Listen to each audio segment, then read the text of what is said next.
Monseigneur Marchand, bonjour. Bonjour. Vous êtes évêque émérite du diocèse de Valence, vous fêtez vos 90 ans, l'occasion pour nous de revenir sur plusieurs dizaines d'années de la vie de l'Église.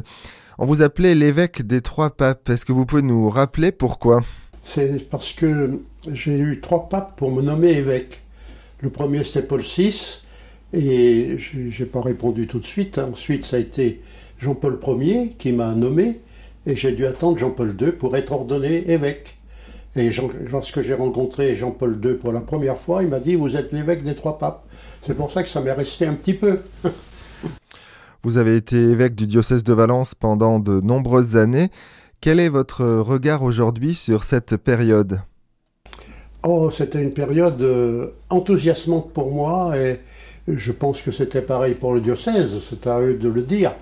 Mais c'était quand même une période très forte, très vivante, très dynamique, avec les jeunes, avec tout le monde. J'ai eu beaucoup de souvenirs qui me reviennent à l'esprit, mais je ne peux pas tout dire là. Mais par exemple, le premier synode que nous avons fait, c'était un événement capital. Et puis j'étais en lien avec beaucoup d'évêques étrangers. Donc il y avait beaucoup d'évêques étrangers qui venaient, qui participaient à des assemblées, à des choses comme ça. Ce qui m'a marqué le plus, c'est un peu cet enthousiasme de cette église de Valence, qui est vraiment une très belle église. L'église de Valence qui justement est dans une dynamique post-synode, ça doit vous parler. Vous étiez, quant à vous, déjà très communicant. Vous avez été l'artisan de la création du premier site internet du diocèse de Valence. Vous avez supervisé la création d'RCF Drôme au moment où elle s'appelait encore Radio Fourvière Valence. Vous pouvez nous en parler un peu? Oui, volontiers. On avait commencé la radio d'abord, on avait commencé au moment où le pape était venu à Lyon. Et nous avions fait, avec les évêques de la région, une radio qu'on appelait Radio Fourvière, et 26, Radio Fourvière 42, Radio Fourvière, etc. Et c'est comme ça que ça a commencé. Et c'était un bon moment, là, vraiment. On a mis en route cette radio, et puis ensuite c'est devenu une grande radio que nous avons maintenant. Pour Internet, j'ai été obligé de m'y mettre. C'est parce que les évêques de France m'avaient nommé président de la commission des médias. Et étant président de la commission des médias, c'était l'époque où on mettait en route Internet, et j'ai dû travailler avec des experts parisiens à la mise en route d'Internet pour les diocèses de France. C'est la raison pour laquelle j'étais un peu initié. Bon, je ne suis pas un spécialiste, mais je suis un petit peu initié. Et ça a conduit donc à la création du site Internet du diocèse de Valence. Votre sentiment maintenant sur l'évolution ou les évolutions de l'Église en général pendant toutes ces années, qu'est-ce que vous pouvez nous en dire? Je crois qu'avec le pape François, les choses prennent une tournure qui est, à mon avis, magnifique. C'est un pape qui n'a pas la langue de bois d'abord, et puis un pape qui est capable d'initier des choses nouvelles en fonction de la vie des gens, et non pas simplement en fonction du dogme. Et ça, c'est quelque chose d'extraordinaire. Et je crois que c'est ça l'évolution actuelle. D'ailleurs, le synode sur la famille qui se passe actuellement en est un signe.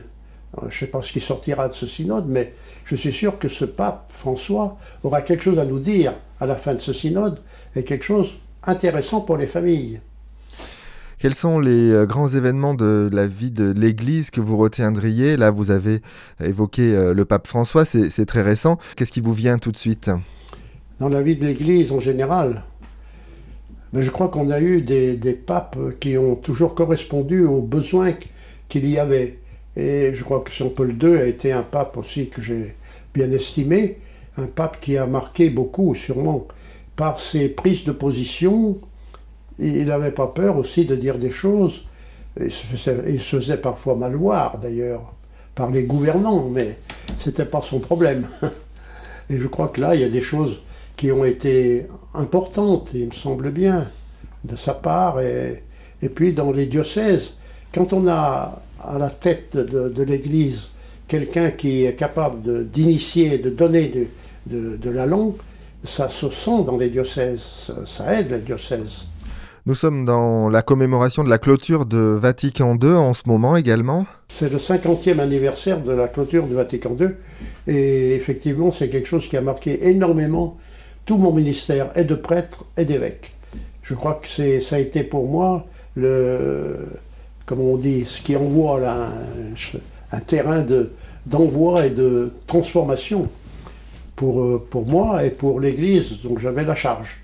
Et ce Concile Vatican II, on n'a pas fini encore ce Concile Vatican II de le connaître, de le découvrir. On n'a pas fini. Il y a bien des espèces de moments où il y a des gens qui reviennent en arrière, mais c'est pas ça qui est important. Ce qui est important, c'est de voir comment l'Esprit Saint a donné un élan nouveau à toute l'Église avec ce Concile Vatican II qui a été initié par un pape qui était déjà âgé aussi, lui. Il n'avait pas 90 ans encore, mais il était déjà âgé, et qui a eu le courage d'annoncer ce concile, alors que tout le monde n'était pas d'accord. Sur votre ministère d'évêque, il y aurait beaucoup à raconter et à dire, mais est-ce que vous pouvez en quelques mots nous dire qu'est-ce qui pour vous était le cœur de votre mission d'évêque et peut-être également ce qui était le plus difficile? Le cœur, c'est pas forcément ce qui est difficile, mais je suis d'accord. Il y a deux volets. Deux volets. Je commençais par le cœur. Le cœur, je crois que le cœur, ça a été cet élan formidable de la mission des laïcs dans l'Église. Cet élan formidable, vraiment. La mission des laïcs. Ça vient du concile, ça, c'est le concile. Et cette mission des laïcs, elle a été en ouverture totale sur ce diocèse, je crois. Je me rappelle toutes les visites pastorales que je faisais où je rencontrais énormément de gens. Je crois que ça continue, je ne sais pas, mais ça doit continuer, je pense, mais où je rencontrais énormément de gens et qui n'étaient pas forcément d'église, mais des gens qui, dans leur vie humaine, dans leur vie d'homme, de femme, étaient capables aussi de travailler pour la dignité de tous les hommes. Et je crois que c'est ça, au fond, ce que l'Église doit faire. C'est pas d'avoir un petit quelque chose fermé. Le pape le dit souvent, sortez, sortez, allez ailleurs. Et le côté difficile du ministère d'évêque? Le côté difficile du ministère d'évêque, c'est lorsqu'il y a des gros pépins dans la vie d'un diocèse. Ça arrive de temps en temps. Il y a des difficultés, il y a des prêtres qui ont des problèmes, de graves problèmes. Les difficultés, elles sont surtout là. Elles sont là surtout. Et je crois que ces difficultés-là, on a toujours essayé de les surmonter en restant en contact avec eux. Monseigneur Marchand, si on s'intéresse à l'homme maintenant, tout d'abord peut-être, est-ce que vous pouvez nous partager un livre que vous appréciez et puis une musique que vous auriez choisie pour nous? Bon, eh bien, un livre. Actuellement, je suis en train de lire un livre de Schmitt, le dernier qu'il a écrit. Le titre m'échappe à l'instant, c'est sa conversion dans le désert. Et je trouve que ce livre est très intéressant. J'en lis un autre aussi, mais qui est plus théologique. C'est Les merveilles de Dieu. C'est de Sesboué, d'un théologien, un grand théologien. Et donc c'est pour le livre, ça, mais il y en a d'autres, mais enfin bon. Et la musique? Ah, moi je choisirais, mais c'est peut-être vu mon âge, ça. Je choisirais du Bach. Et je choisirais du Bach, oui, du Bach. Je choisirais le choral des veilleurs, par exemple, de Bach, ou bien... Mais j'aime aussi beaucoup la musique moderne.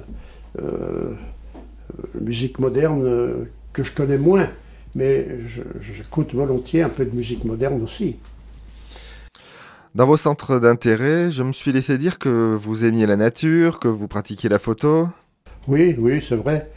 J'ai dû circuler beaucoup dans ma longue vie. Et c'est vrai que j'ai fait beaucoup de photos, mais ces photos, elles se perdent petit à petit.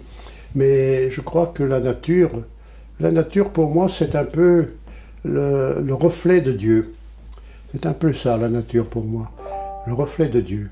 Et j'aime assez contempler la nature, être dans la nature à cause de ça.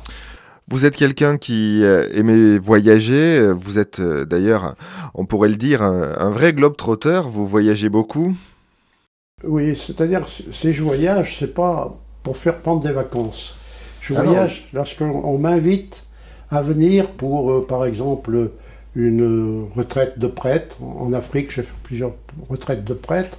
En Océanie aussi. lorsqu'on m'invite pour venir faire une conférence sur cela.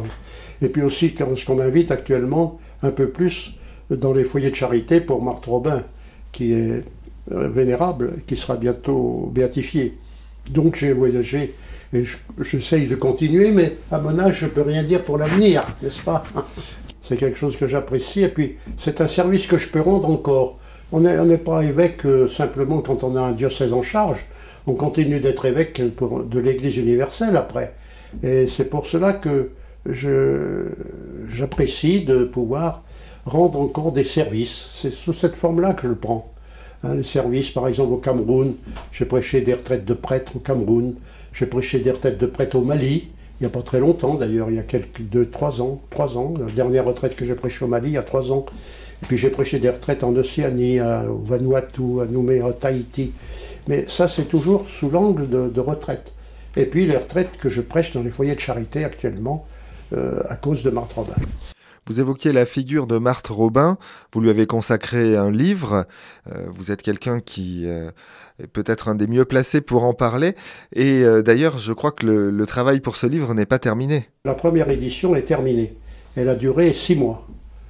J'étais surpris de voir que ça partait aussi vite, donc on m'a dit vous devriez faire une édition nouvelle. Alors je fais une édition nouvelle qui consiste à corriger, parce que dans une première édition, il y a des erreurs de date, des fautes qui n'ont pas été suffisamment corrigées. Alors c'est ce que je fais en ce moment. Je corrige ça et il devrait reparaître la deuxième édition d'ici décembre.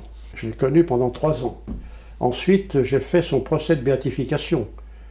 Donc ça permet de connaître quelqu'un dans tous les recoins de son âme et de sa vie. Et ensuite, j'ai donc continué de parler d'elle et de m'intéresser à cette femme extraordinaire qui a vécu des choses toutes simples, mais d'une manière extraordinaire. Je crois que c'est ainsi qu'on pourrait la caractériser, ne pas la voir simplement sous l'angle que les légendes qu'on a fait autour d'elle.